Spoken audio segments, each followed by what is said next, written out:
बच्चे बड़े हो रहे हैं, हमको नौकरी की जरूरत है। माँ बाप अपना खेत बेच करके, अपनी पेंशन बेच करके, कर्ज लेकर के, है ना, गिरवी रख के अपने को पढ़ाते हैं औलाद को। क्यों? मेरा बेटा बड़ा हो जाएगा, बेटी बड़ी होगी, नौकरी करेगी, डॉक्टर बनेगी, इंजीनियर बनेगी। क्या उसको 5 किलो राशन से काम चल रहा है उसका? जिसकी बड़ी चर्चा होती है कि फ्री में राशन देते हैं। और एक बात और पूछता हूं, अपने घरों में जाओ और अपने दिल पे हाथ रख के पूछो अपने आप से कि ये राशन भी जो देते हैं आपको, ये क्या अपना खेत बेच के देते हैं? अरे ये हमारा और आपका वही पैसा है जो हम टैक्स के माध्यम से इनको देते हैं। वही पैसे में से कुछ हिस्सा हमारे भाइयों को, हमको दे देते, कहते हैं मोदी जी ने दिया, फलाने जी ने दिया। अरे अपना घर बेच के दे तो हम मान लें कि हाँ दिया है। देश की संपत्ति में जो भी राज करेगा, चाहे कोई दल हो, जो मुख्यमंत्री होगा, जो प्रधानमंत्री होगा, उसका ये कर्तव्य है। हर सरकारों ने कुछ न कुछ अच्छा करने की कोशिश किया, मैं किसी का विरोध नहीं करता, लेकिन अब जो हो रहा है, इसलिए मैंने बात को कब कर दे रहा हूं कि इसलिए ये लड़ाई कोई मामूली लड़ाई नहीं है। ये तो, इसको तो मैं एक आजादी की जंग का दूसरा रूप देख रहा हूं।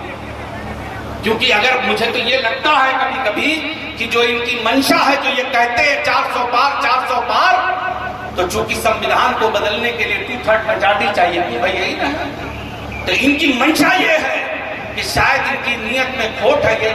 ये लोकतंत्र पे भरोसा नहीं करते, ये गुंडागर्दी कराते हैं। वहां पे पोलिंग बूथ प्रत्याशियों को, उनके समर्थकों को गिरफ्तार किया जाता है, सबको हॉस्टाइल किया जाता है कि फेयर चुनाव ना हो। बड़ी बड़ी बातें करते हैं, मगर इनके अंदर हिम्मत नहीं है कि ये खड़े होकर ये कहें कि नहीं, आप ईमानदारी से चुनाव करा लो। अभी जितने भी, और हर जगह हार रहे हैं। मुझे तो ये खुशी होती है, ये देख करके थोड़ी मेरी भी उम्मीद जगी है कि ये हर जगह हार रहे हैं। और यही बौखलाहट है उनकी जब ये भैंस और मंगलसूत्र की बातें करते हैं, वरना ये बातें ये न करते। लेकिन ये बौखलाहट बता रही है कि अब हमको फिर दोबारा धर्म और जाति का, मंदिर मस्जिद की अफीम पिला के ही हम जीत सकते हैं। इसलिए मेरे भाइयों, मैं तो आपके लिए हो सकता है पहली बार यहाँ आया हूं, मगर नया नहीं। 2 बार मैं भी यहाँ से पार्लियामेंट लड़ा, और जो भाजपा यहाँ दावा करती है हमारी सीट, उनकी औकात नहीं है कि वो जीत ले सके। वो तब जीते जब हम 2 भाई आमने सामने लड़ते। और आपकी जोश देख करके ये बात कह रहा हूं, अमूमन मैं बड़े शांत स्वभाव का आदमी हूं, लेकिन मैं ये गारंटी देके कह रहा हूं कमला भाई आप लोगों कि जितना जोश हमारे इन भाइयों में है, उतना ही जोश और लोगों में भी है। आप इसका जब बूथ खुले, या पहले का भी देख लीजिएगा, बहुत लोग बड़ी बातें करते हैं ना। ये गुड्डू जमाली क्या है लोग जानते हैं, और गुड्डू जमाली अपने दम पे जीता है, किसी का मोहताज भी नहीं है।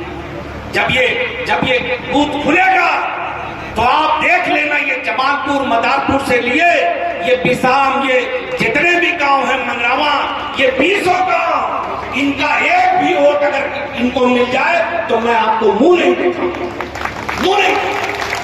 इसलिए कि वहां सिर्फ हम लड़ते थे या समाजवादी लड़ते थे। अब एक बहुत बड़ा वोट आपके पास, कोई बंटवारा नहीं, इनकी हैसियत है, इनको पता नहीं चलेगा, इनका तो पता भी नहीं चलेगा ये कहां जाएगा। मैं सिर्फ ये कहने आया हूं कि ये तो हारेंगे। अभी हमारा एक भाई कह रहा था कैसे जीतेंगे, अरे जीते हुए हैं, हमें जीतना क्या, लेकिन मैं चाहता हूं कि इनको ऐसा हराओ कि दोबारा ये सर उठाने की हिम्मत न करें। और एक संदेश भी दीजिए इनको हरा के यहाँ से कि आजमगढ़ जो सामंती लोग हैं, जो कम्युनल फोर्सेस हैं, उनको कुचलने की भी ताकत रखता है। एक ऐसा संदेश दीजिए कि एक इतिहास बन जाए, जब खुले दिखती हो तो ब्रेकिंग न्यूज में चले कि आजमगढ़ का प्रत्याशी, आजमगढ़ के दोनों प्रत्याशी, सिर्फ एक ही नहीं, दोनों प्रत्याशी बड़ी मार्जिन से लीड कर। मेरे साथियों, मैं ज्यादा नहीं बोलना चाहता, मैं राजनीति शौकिया करता हूं, अपना कुछ लुटा के करता हूं, अपना कुछ गवाता हूं, क्योंकि मेरी ये आदत है मेरे भाइयों कि मैं खून को खून कहता हूं, पानी नहीं कहता। महलों की रक्ताशा को मैं रानी नहीं कहता। यही तो बात है, तारीख हमको याद रखती है। क्योंकि हम तारीख लिखते हैं, कहानी नहीं। इसलिए मेरे भाइयों, ये वक्त ऐसा है, कुछ लोग हमको बांटना चाहते हैं, इनके पास कुछ नहीं है, कोई चीज ना, तो कोई विकास, हमको दवा चाहिए। हमारे लोग बीमारी से मरते हैं, बेड नहीं मिलता, सारे लोग गवाह हैं।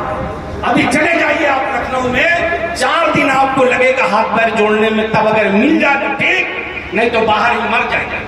हम ऐसी जगह जीते हैं, ना हमसे इलाज की बात होती है, ना हमसे नौकरी की बात होती है, ना हमसे डेवलपमेंट की बात होती है, सिर्फ एक बात होती है, हिंदू मुसलमान, मंदिर और मस्जिद। इसलिए मेरे भाइयों, हम लोगों का खून एक है, मिट्टी एक है। किसी ने कहा है कि हमारा आपका रिश्ता कुछ इस तरीके से है कि जिसको किसी ने कहा है कि तुझसे लफ्जों का नहीं, रूह का रिश्ता है मेरा, तू मेरी सांस में तहलील है, खुशबू की।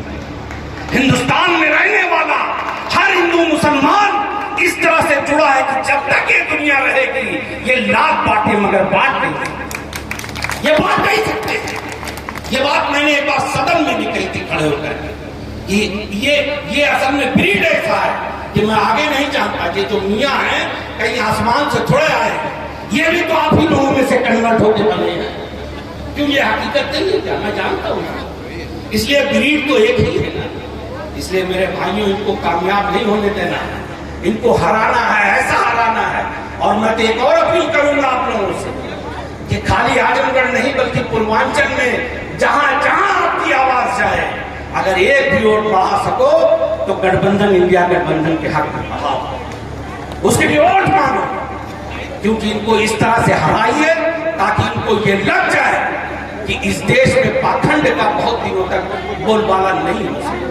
यहाँ वही रहेगा जो राज करेगा। मेरे भाइयों, इन्हीं शब्दों के साथ और कमला भाई आपको धन्यवाद देते हुए आपसे विदा लेता हूँ। नमस्कार।